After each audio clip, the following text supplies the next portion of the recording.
Welcome to I special. This is Nidhi. గత 3 దశాబ్దాలుగా మన దేశంలో ఒక వింత మరియు ఆందోళన కలిగించే మార్పు జరుగుతోంది. రోజు రోజుకి మన ఆకాశం మసకబారిపోతోంది. మీరు విన్నది నిజమే. ప్రతి ఏటా భారతదేశం సూర్యరశ్మి గంటలను కోల్పోతోంది.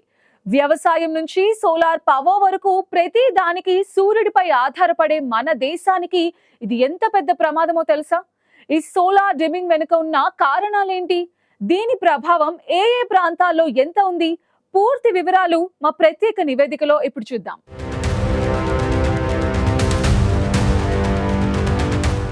భారతదేశానికి సూర్యుడు కేవలం ఒక నక్షత్రం కాదు, అది మన జీవితానికి గుండె చప్పుడు, వ్యవసాయానికి శక్తినిచ్చే ఇంజిన్, మన సంస్కృతిని, దైనందిన జీవితాన్ని నడిపించే అదృశ్య శక్తి. పంజాబ్ లోని బంగారు పొలాల నుండి తూర్పున ఉన్న వరి నాట్ల వరకు ప్రతి చోట విత్తనం వేయడం, పంట కోత అన్ని సూర్యరశ్మి పైనే ఆధారపడి ఉన్నాయి. కానీ గత 3 దశాబ్దాలుగా ఆ శక్తి నిశ్శబ్దంగా తగ్గిపోతోంది. సైన్స్ దీన్ని సోలార్ డిమ్మింగ్ అని పిలుస్తోంది. దీనికి కారణం మరేదో కాదు, క్లౌడ్స్, పొల్యూషన్, గాలిలో తేలియాడే సూక్ష్మ ఏరోసోల్ పార్టికల్స్.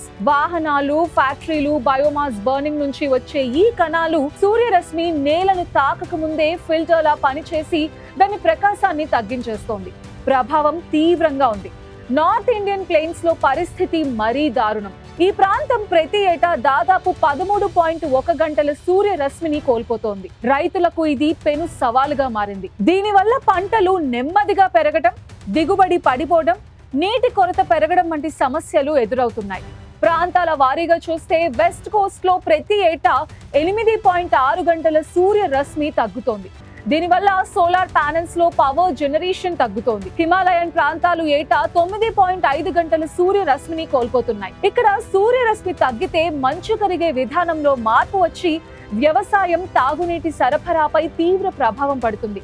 డెక్కన్ పీఠభూమిలో సంవత్సరానికి 3 గంటల తగ్గుదల ఉన్నప్పటికీ దశాబ్దాలుగా ఈ ట్రెండ్ కొనసాగుతోంది. ప్రపంచంలో గ్రీన్ ఎనర్జీ లీడర్ కావాలనే భారతదేశ లక్ష్యాలకు ఈ సోలార్ డిమ్మింగ్ ఒక అడ్డంకి. ప్రతి గంట కోల్పోయిన సూర్యరశ్మి 1 కిలోవాట్ పవర్ కోల్పోయినట్టే. సమస్య ఎంత పెద్దదైనా పరిష్కారాలు కూడా ఉన్నాయి. పరిశ్రమలు, రవాణా, బయోమాస్ నుంచి వచ్చే ఏరోసోల్ ఉద్గారాలను తగ్గించడం ద్వారా సూర్యరశ్మిని పునరుద్ధరించుకోవచ్చు. పరిశుభ్రమైన ఇంధనం, మెరుగైన అర్బన్ ప్లానింగ్, కఠినమైన ఎయిర్ క్వాలిటీ నియమాలు, ఇవన్నీ మన ఆయుధాలు. సూర్యుడు ప్రతి ఉదయం ఉదయిస్తాడు, కానీ దాని కాంతి నేలను ఎంతవరకు చేరుతుందనేది ఈ రోజు మనం తీసుకునే నిర్ణయాలపై ఆధారపడి ఉంది.